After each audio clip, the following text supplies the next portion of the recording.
Video 4. Importing data from fixed-width data files. In the previous video we looked at importing data from Microsoft Excel files.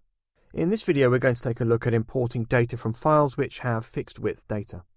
Log files from events and time series data files are common sources for data visualizations. Sometimes we can read them using CSV dialect for tab-separated data, but sometimes they are not separated by any specific character. Instead, fields are of fixed widths, and we can infer the format to match and extract data. One way to approach this is to read a file line by line and then use string manipulation functions to split a string into separate parts. This approach seems straightforward, and if performance is not an issue, it should be tried first.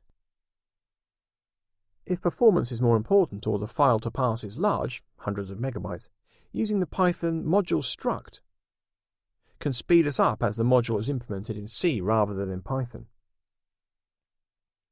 As the module struct is part of the Python standard library, we don't need to install any additional software to implement this video. We'll use a pre-generated dataset with a million rows of fixed-width records. Here's what sample data looks like. This dataset is generated using the file section 2 generatef data.py. These are the steps we need to follow. 1. Define the data file to read. 2. Define the mask for how to read the data. 3. Read line by line using the mask to unpack each line into separate data fields. 4. Print each line as separate fields. Okay, let's see the code now.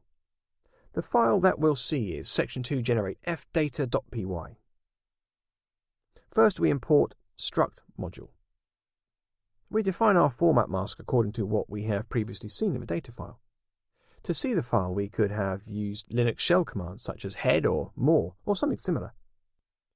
String formats are used to define the expected layout of the data to extract.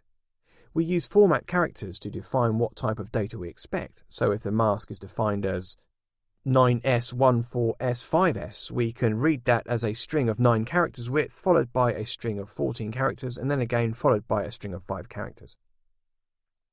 In general, C defines the character or string of length 1, S defines a string, D defines a float, and so on. The complete table is available on the official Python website at docs.python.org.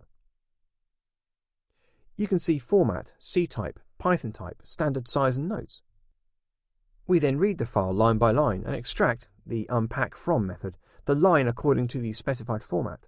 Because we might have extraneous spaces before or after our fields, we use strip function to strip every extracted field. So that's all about fixed width data files. Cool, isn't it? In the next video, we'll take a look at importing data from tab delimited files.